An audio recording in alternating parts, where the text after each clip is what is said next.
तो hello everyone, स्वागत है आप सबका आपके यूट्यूब चैनल में। तो आज मैं एक्सप्लेन करने वाली हूँ एक कोरियन ड्रामा जिसका नाम है माय स्ट्रेंज नर्स। तो चलिए वीडियो को शुरू करते हैं। तो स्टोरी की शुरुआत होती है हमारी मेन लीड से। इसका नाम बेसू है। इसकी आंखों की सर्जरी हुई है और इसकी आज आंखों की पट्टी खुलने वाली है। जैसे ही बेसू अपनी आंखों को खोलती है तो उसे एक काला साया दिखाई देता है और वो डर जाती है, इसलिए अपनी आंखों को बंद कर लेती है। तो वो डॉक्टर से पूछती है कि ये क्या था जो मैंने अभी अभी देखा। देन हमें 2 महीने का लीप दिखाया जाता है। यहाँ बेसू एक पार्क में बैठी होती है। जैसे ही वो वहाँ से जाने के लिए उठती है तो एक लड़का जो साइकिल लेके आ रहा होता है उससे टकरा जाता है, जिस वजह से बेसू नीचे गिर जाती है और बेसू उठने की कोशिश करती है। तब तक वो लड़का वहाँ से भाग जाता है। बेसू उसे देखती है तो बेसू को वही काला साया जो उसने हॉस्पिटल में देखा था उस लड़के के पीछे दिखाई देता है। तभी हमें एक कार एक्सीडेंट की आवाज़ सुनाई देती है और हम देखते हैं कि उस साइकिल वाले लड़के का एक्सीडेंट हो चुका है और उसकी डेथ हो चुकी है। नेक्स्ट सीन में हमारे सेकंड मैन लीड की एंट्री होती है। इसका नाम हियोंग है। ये बहुत गुस्से में अपने डिपार्टमेंट हेड के रूम में जा रहा होता है और उनसे पूछता है कि उन्होंने ऐसा क्यों किया। तुम ही ने उस पेशेंट को जनरल वार्ड में शिफ्ट किया था, तो मैं उसकी मौत का जिम्मेदार कैसे हो सकता हूँ। तो चीफ बोलता है कि तो क्या हुआ, किसी को तो उसकी मौत का जिम्मेदार होना ही था। तो हियोंग चीफ की कॉलर पकड़ लेता है और तभी वहाँ पर गार्ड आ जाते हैं और हियोंग को वहाँ से बाहर निकाल देते हैं। हियोंग पार्क में बैठा होता है, तभी वहाँ उसकी गर्लफ्रेंड आ जाती है। उससे अपना रिश्ता तोड़ने की बात करते हुए एंगेजमेंट रिंग उसके हाथ में रख देती है। तो हियोंग उससे कहता है कि इसका क्या मतलब, हम दोनों तो एक दूसरे से प्यार करते हैं ना। तो जेचियोंग बोलती है कि मैं तुम्हारे साथ खुश नहीं हूँ और मैं खुश रहना चाहती हूँ, पर मुझे तुम्हारे लिए बहुत बुरा लग रहा है, पर मैं क्या कर सकती हूँ। यह कहते हुए वहाँ से चली जाती है। नेक्स्ट दिखाया जाता है कि हियोंग ने अपना खुद का क्लिनिक खोल लिया है, पर वो सिर्फ नाम का ही क्लिनिक है, वहाँ पर कोई भी मरीज नहीं आता। हियोंग के स्टाफ में सिर्फ एक लेडी है और उसने भी आज जॉब को छोड़ दिया है क्योंकि वहाँ सिर्फ कॉकरोच और मक्खियाँ ही आते हैं। तो हियोंग को अब एक स्टाफ नर्स की ज़रूरत थी। तो बेसू उस जॉब के लिए हियोंग के क्लिनिक पर आती है, पर हियोंग उसे देखकर उसे मरीज समझ लेता है और उससे बोलता है कि क्या आप यहाँ इलाज करवाने के लिए आई हैं।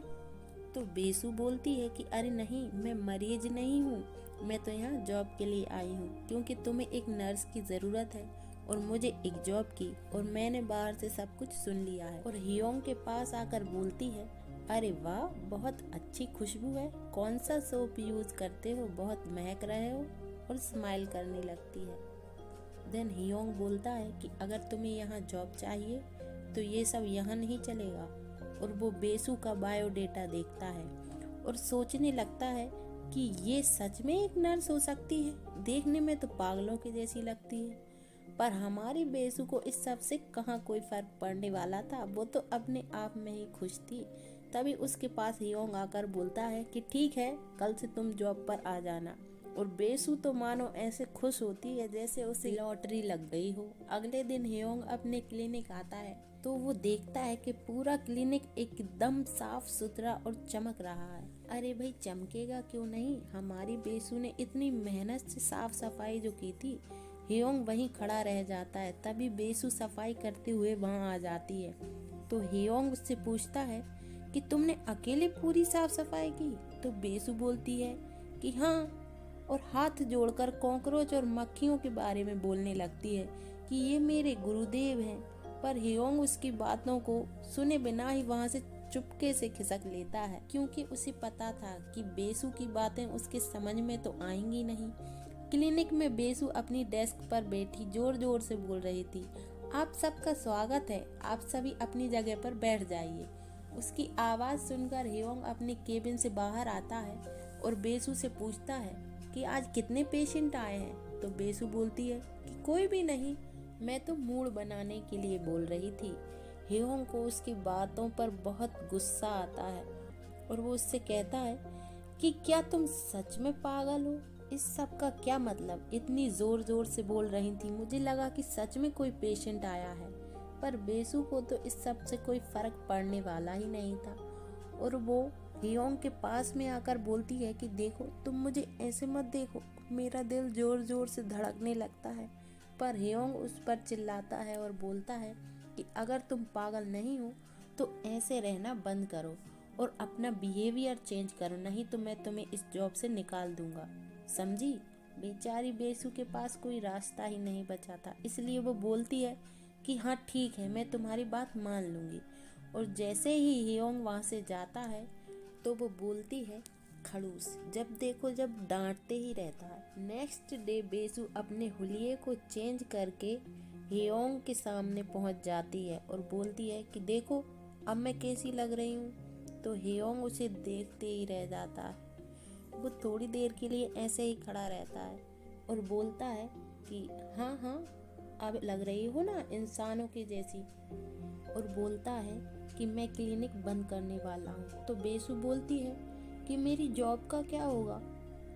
तो हियोंग बोलता है कि जब पेशेंट ही नहीं आते तो क्लिनिक खोलने से क्या फ़ायदा? तो बेसू बोलती है कि चलो हम अपने क्लिनिक का प्रचार करते हैं।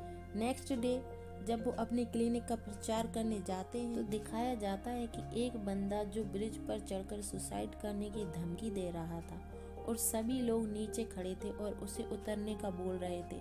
तो बेसू हियोंग से बोलती है कि चलो यहाँ से, ये बंदा मरने वाला नहीं है, और वहाँ से चली जाती है। पर हियोंग उससे कहता है कि रुको यहीं पर, हमें उसे बचाना चाहिए। तो बेसू बोलती है कि वो बस मरने की धमकी दे रहा है, सच में वहाँ से कूदने वाला नहीं है। तो हियोंग बोलता है कि तुम्हें ये सब कैसे पता? बेसू बोलती है कि छोड़ो, तुम मुझ पर यकीन नहीं करोगे। और वहाँ से जाने के लिए मुड़ती है तो एक दूसरा लड़का जो उसी ब्रिज पर खड़ा था, बेसू को उसके पास वही काला साया दिखाई देता है। तो वो उसे बचाने के लिए चिल्लाते हुए ऐसा मत करो, ऐसा मत करो बोलते हुए उसके पास पहुंच जाती है और उसे बचाने की कोशिश करने लगती है। हियोंग तो बेचारा वहीं खड़ा ये सोच रहा था कि ये नर्स बेसू तो पागल ही हो गई है, जो मरने की धमकी दे रहा है उसे तो बचा नहीं रही और जो नहीं मर रहा है उसे बचाने के लिए जा रही है। बेसू उस लड़के से बोलती है कि तुम ऐसा करने की क्यों सोच रहे हो, तुम्हें ऐसा नहीं करना चाहिए। वो लड़का बेसू को देखता है और सोचता है कि इसे कैसे पता कि मैं क्या करने की सोच रहा हूँ। तब बेसू उसकी पॉकेट में अपनी क्लिनिक का कार्ड रख देती है और वो लड़का वहाँ से चला जाता है। हियोंग बेसू के पास आता है और पूछता है कि क्या तुम ठीक हो? देन हियोंग टीवी पर उस आदमी की न्यूज़ देखता है तो पता चलता है कि वो आदमी नाटक कर रहा था और उसे बचा लिया गया है। तो हियोंग सोचता है कि बेसू को कैसे पता था कि वो आदमी नाटक कर रहा था। वो बेसू से पूछता है तो बेसू उसे बताती है कि वो सब कुछ देख सकती है। तो हियोंग बोलता है कि सब कुछ का क्या मतलब? देन बेसू बोलती है कि मेरे आसपास के लोगों की मौत को मैं देख सकती हूँ। जो भी मेरे आसपास होता है और वो मरने वाला होता है तो मुझे उनके आसपास एक काला साया दिखाई देता है, जिससे मुझे पता चल जाता है कि वो इंसान मरने वाला है या नहीं। और उस दिन जो आदमी ब्रिज पर खड़ा था उसके पास काला साया नहीं था, इसलिए वो आदमी मरने वाला नहीं था। पर वो लड़का जो उसी ब्रिज पर खड़ा था उसके पास मैंने वही काला साया देखा था, इसलिए वो मरने वाला था। तुम्हें मुझ पर यकीन ही नहीं हो रहा होगा, पर मैं सच कह रही हूँ, मेरा यकीन करो। कोई भी मेरी बातों का यकीन नहीं करता, पर प्लीज़ मैं सच कह रही हूँ। तो हियोंग बोलता है कि क्या मैं तुम्हें बेवकूफ़ लगता हूँ? उन चीज़ों को देखना जो दूसरे नहीं देख सकते, उन चीज़ों को महसूस करना जो दूसरे नहीं कर सकते, इसका मतलब तुम्हें पता है? तुम्हें एक बीमारी है, मेगलोमीनिया की। तुम एक मरीज हो, मैं तुम्हें इस जॉब से निकालता हूँ। और वहाँ से चला जाता है। बेचारी बेसू को बहुत बुरा लगता है और वो बहुत रोती है। अगले दिन जब हियोंग क्लिनिक आता है तो देखता है कि क्लिनिक में बहुत सारे मरीज अपना इलाज करवाने के लिए आए होते हैं। तो हियोंग से मरीज संभाले नहीं जाते, वो सभी पहले मेरा इलाज करो बोल रहे थे।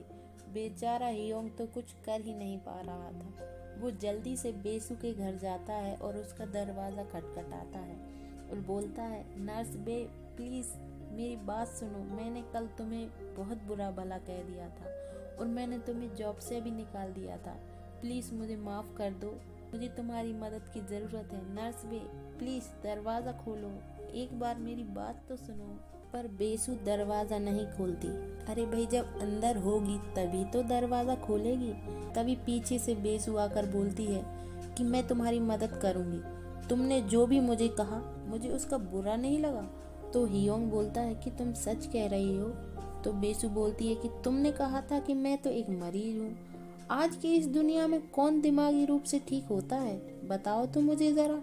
तो हियोंग बोलता है कि हाँ, तुम्हारी ही बात सच है, इस दुनिया में किसी का भी दिमाग ठीक नहीं है। देन बेसु बोलती है कि सभी के दिमाग का कोई ना कोई पेंच ढीला होता है। तो हियोंग बोलता है कि हाँ, मैं तुम्हारी बात समझ गया, आई एम सॉरी, मुझे माफ़ कर दो। देन बेसु बोलती है कि चलो अब क्लिनिक चल के मरीजों को देखते हैं। क्लिनिक में पहुंचकर बेसु बोलती है कि तुम अंदर जाओ, मैं एक एक करके सभी को भेजती हूँ, ठीक है। क्लिनिक में वो ब्रिज वाला लड़का भी आया हुआ था। तो बेसु उसे देखकर बोलती है, अरे वाह, तुम भी आए हो। नेक्स्ट डे दिखाया जाता है कि बेसु उस लड़के के घर जाती है जो उस दिन ब्रिज पर खड़ा था और उसकी माँ से बात करने की कोशिश करती है, पर वो बेसु की बातों को नहीं मानती और दरवाज़ा बंद कर देती हैं। तो हियोंग उससे कहता है कि तुम इतना परेशान तो अपने खुद के लिए भी नहीं हुई जितना उस लड़के के लिए हो रही हो, इसमें हम कुछ भी नहीं कर सकते। तभी एक एम्बुलेंस के सायरन की आवाज़ सुनाई देती है। तो बेसु समझ जाती है कि वो लड़का अब नहीं बचेगा। वो भी हॉस्पिटल उस लड़के को देखने के लिए जाते हैं तो उन्हें पता चलता है कि वो लड़का अब नहीं रहा। बेसु को बहुत दुख होता है और वो ज़मीन पर गिरने वाली होती है, पर हियोंग उसे पकड़ लेता है। हियोंग, तुम ठीक हो ना, इसमें तुम्हारी कोई भी गलती नहीं है, सब ठीक हो जाएगा। तो हियोंग उससे पूछता है कि ये सब कब से शुरू हुआ। तो बेसु उसे बताती है कि 2 साल पहले मेरा और मेरे मॉम डैड का कार एक्सीडेंट हो गया था। मैं 6 महीने तक कोमा में थी। उस एक्सीडेंट में मैंने अपने मॉम डैड को खो दिया और अपनी आँखों को भी। 2 साल बाद मुझे किसी ने अपनी आँखें डोनेट की और असली चमत्कार तो ऑपरेशन के बाद हुआ और दूसरे की आँखों से देखना मेरे लिए एक श्राप बन गया। तभी से मैं उस काले साये को देख सकती हूँ। तो हियोंग बोलता है कि मैं सच में तुम्हारी मदद करना चाहता हूँ और मैं तुम्हारी मदद करके ही रहूँगा। तो बेसु बोलती है कि तुम मेरी कोई भी मदद नहीं कर सकते, पता नहीं भगवान मुझे ये सब क्यों दिखाता है। तो हियोंग बोलता है, छोड़ो भी, अब मैं तुम्हारा इलाज करूँगा, तुम फिक्र मत करो। और हियोंग बेसु का इलाज करने के लिए रिसर्च करना शुरू कर देता है। तो यहीं पर एपिसोड 1 की एंडिंग होती है। अब देखना ये है कि हियोंग बेसु का इलाज कर पाएगा या कोई नया मोड़ इस कहानी में आएगा। अगर आपको वीडियो अच्छी लगी हो तो वीडियो को लाइक, कमेंट और शेयर ज़रूर कीजिएगा और नेक्स्ट एपिसोड देखने के लिए चैनल को सब्सक्राइब करके बेल आइकन को प्रेस ज़रूर कर लीजिएगा। मिलती हूँ आप सबसे नेक्स्ट वीडियो में, तब तक के लिए bye bye and thanks for watching this video.